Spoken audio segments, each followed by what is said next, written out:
महाराज जी, इटावा में यादव समाज के कथावाचकों के साथ चोटी काटने के अभद्रता का मामला इस समय चल रहा है, उसमें आपका क्या कहना है? बहुत सारे पत्रकारों का ये मैसेज आया मुझे, बहुत सारे चैनल से मुझे बुलाया गया, और मैं जातिगत बातों पर, मैं जातियों में नहीं बंधना चाहता।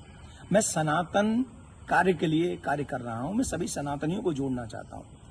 रही बात चोटी काटने की, गलत है। किसी के भी साथ दुर्व्यवहार नहीं करना चाहिए। कोई भी किसी भी प्रकार का दुर्व्यवहार करता है वो ठीक नहीं। हम तो इसका प्रचार करते हैं, तिलक रखो और चोटी रखो, कलावा बांधो, कंठी पहनो, इसका हम प्रचार करते हैं। रही बात दूसरी कि जो लोग जातियों के लिए, मैंने तो देखा कि एक गांव में घटना घटी और उसमें बड़े बड़े देश के बड़े नामचीन नेता आकर बयान दे रहे हैं और वो जातियों के विरोध में बयान दे रहे हैं, और वो वही काम कर रहे हैं जो अंग्रेजों ने किया था। मैं ये जानना चाहूंगा, अभी आप लोगों ने भी सुना होगा, मथुरा में एक कांड हुआ था, एक टेम्पो वाला पकड़ा गया था और उसने 23 लड़कियों के साथ दुर्व्यवहार किया था। उनकी वीडियो, उनकी पिक्चर्स और उनके सब हैं, और वो हट जाति के थे। वो बच्चियां जो थी वो हट जाति की थी। तब कहां चले गए ये सारे मर्द? क्या एक पुरुष का मान सम्मान स्त्री के मान सम्मान से ज्यादा है? हम स्त्री के मान सम्मान के लिए क्यों नहीं खड़े हुए? इसका मतलब ये नहीं मैं कह रहा हूं कि पुरुष का अपमान हो जाए तो हो जाए, अपमान किसी का नहीं होना चाहिए। जब लोग मूत्र जिहाद करते हैं, लब जिहाद करते हैं, थूक जिहाद करते हैं, तो वो जब थूकते हैं ना भोजन में, तब इसलिए नहीं थूकते कि ब्राह्मण पंडित जी जय लेंगे। उसमें सब आते हैं, पंडित जी भी आते हैं, यादव जी भी आते हैं, सिंह साहब भी आते हैं, अग्रवाल जी भी आते हैं, चौधरी साहब भी आते हैं, लिमका भी आते हैं, ढिमका भी आते हैं, सब आते हैं। वो सबके लिए थूकते हैं, वो सबके लिए मूतते हैं, वो सबकी बहन बेटियों पर नजर रखते हैं। तब क्यों नहीं बोलते हम और आप सभी? बताइए, मैं जानना चाहता हूं। ये जितने भी लोग आज विवाद कर रहे हैं, ईमानदारी से बताइए, भगवान श्री राम किस लिए आए थे? वो तो क्षत्रिय थे। भगवान श्री कृष्ण किस लिए आए? वो तो यदुवंशी थे ना। किस लिए आए थे? बताइए मुझे, जरा जवाब दीजिए, जो अपनी अपनी जातियों के जो नेता बने बैठे हैं।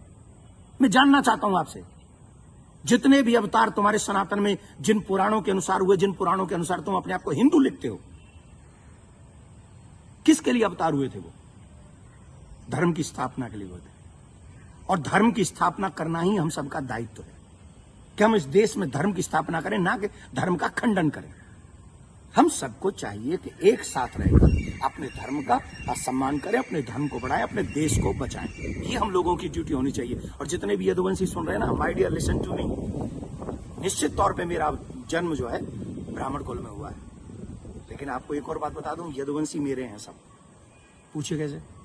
भगवान श्री कृष्ण का नामकरण जिन ऋषि ने किया था, गर्गः पुरोहितो राजन यदु नाम सुमहातप, मैं गर्गाचार्य जी का वंशज हूं।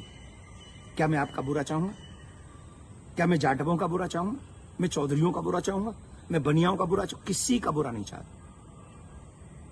मैं आप सबका भला चाहता हूं और इस देश का भला चाहता हूं। अगर आपको ईमानदारी से अपने इष्ट में निष्ठा है, राम में, कृष्ण में, परशुराम में, हनुमान में, देवी में, देवता में, तो आप शास्त्रों के बताए हुए मार्ग पर चलिए और धर्म का पालन कीजिए, और उन विधर्मियों से लड़ने के लिए तैयार हो जाइए जो हमारे देश में जाति का जहर घोलकर, कई बड़े बड़े नेता हैं, जाति के नाम पे कूद पड़े, बस चुनाव की सभाओं में बोल रहे हैं, चुनाव के एक कथा, अरे तुम्हारे इस नाम पे वोट लोगे?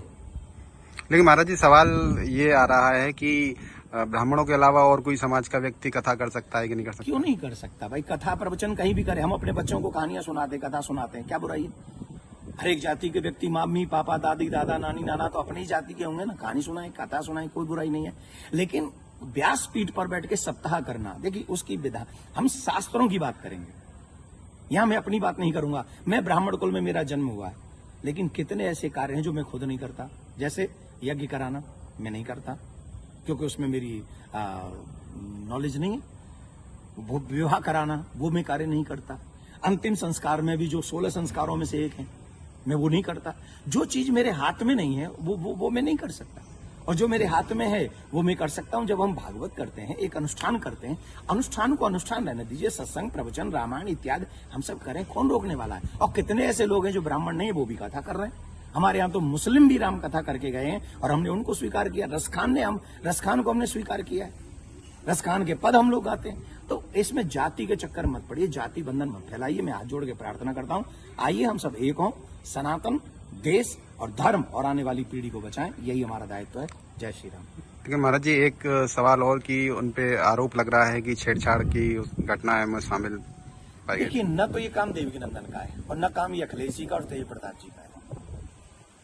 जो चीजें हुई हैं, अब कह रहे हैं कि 2 आधार कार्ड मिले हैं, कोई कह रहा है उनको छेड़खानी हुई है, कोई कह रहा है उनकी चोटी काटी, उनका अपमान किया गया। तो इसके लिए संविधान है, इसके लिए प्रशासन है, हमें बांटना नहीं है। प्रशासन अपना काम करे, जहां जो जिसकी गलती हो उसे सजा दे। पंडित जी की गलती है तो पंडित जी को सजा दे, यादव जी की गलती है तो यादव जी को सजा दे। लेकिन जो बड़े बड़े लोग हैं, जो बड़े बड़े पदों पर बैठे हैं, उन लोगों को जातिवाद फैलाकर समाज को लड़ाना नहीं चाहिए। ये अच्छी बात नहीं है। धन्यवाद।